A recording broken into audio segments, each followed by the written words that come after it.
رشید احمد گنگوئی صاحب اور قاسم نانوتوی کو انہوں نے اپنے ساتھ لٹایا، پھر ان کی طرف کروٹ لی، ان کے سینے پر ہاتھ رکھا.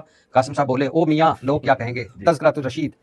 اچھا یہ اگلا میں. اچھا تو آپ نے کہا کہ یہ لوگ فوش مذاق بھی کر لیتے ہیں. لکھنے والے کا مطلب یہ نہیں کہ اتنے فری تھے کہ فوش مذاق بھی کر لیا کرتے تھے. اچھا یعنی اتنے فری تھے فوش مذاق ہو جاتا. اب دونوں بزرگ ہیں، دونوں بزرگ ہیں اور دونوں بزرگ فوش مذاق کر رہے ہیں اور آپ لکھنے والے پر اعتراض اٹھا رہے ہیں. تو یار اگر انہوں نے فوش مذاق کر لیا تو آپ نے کیوں لکھا؟ غلط کیا، نہیں لکھنا چاہیے تھا. ہم کب کہہ رہے ہیں؟ دیکھیں ان کا فحش مزاج ان کی نجی محفل کا تھا یہ مزاج. انجینئر نے اس بیس پہ جو ان کو اغلام بازی کا مرتکب کہا یا ہومو سیکشولیٹی کیا کرتے تھے وہ، یہ بہت بڑا الزام ہے. مذاق کو مذاق ہی رکھنا چاہیے. مذاق پہ یہ الزام بنتا ہے کہ یہ مذاق کرنے کا نہیں ہے یا یہ مذاق لکھنے کا نہیں میرا بھی یا لکھ کے شائع کرنے کا نہیں نہیں کرنے کا نہیں ہے.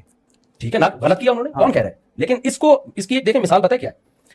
رشید احمد گنگوہی تھے یا جو دوسرے بزرگ تھے، ان کی آپ سیرت اٹھا کے دیکھیں، ان کی کتابیں دیکھیں. ترمذی کی جنہوں نے عربی میں شرح لکھی ہے الکوكب الدری کے نام سے، وہ آپ پڑھ کے دیکھیں. بے شمار اسلام کی خدمات ہیں.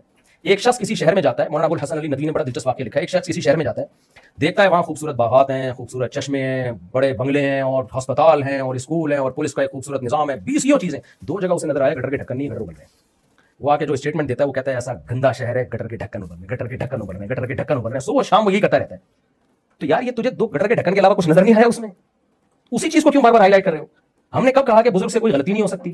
بزرگ دودھ کے دھلے ہوئے ہوتے ہیں، بزرگ فرشتے ہوتے ہیں. ہم نے خود اپنے شیخ مرشد مفتی رشید احمد صاحب کے بعض مسائل کو غلط قرار دے کے اس کے خلاف فتویٰ دیا ہے، اور بعض اعمال کو بھی ہم نے غلط قرار دیا کہ ان کا یہ ایٹیٹیوڈ جو تھا ہمارے خیال میں یہ شریعت کے مطابق ٹھیک نہیں تھا. لیکن اس بیس پہ آپ کہنا کہ وہ معاذ اللہ کوئی اغلام بازی باز تھے اور یہ اس طرح کے غلیظ لوگ تھے وہ، اور ساری خدمات ان کی آپ ایک طرف رکھو. جو انگریز کے خلاف انہوں نے، جو ان کے اکابر نے جہاد کیا، انہوں نے جو انگریز کے خلاف، جو انگریز مدارس کو ختم کر کے اسلام ختم کرنا چاہتا تھا اس کو بچایا. پوری دنیا میں دینی مدارس کا ان کے شاگردوں نے جال بچھایا. ان کی اگر میں سیرت پہ کہنا چاہوں 2-4 گھنٹے بھی کم ہے.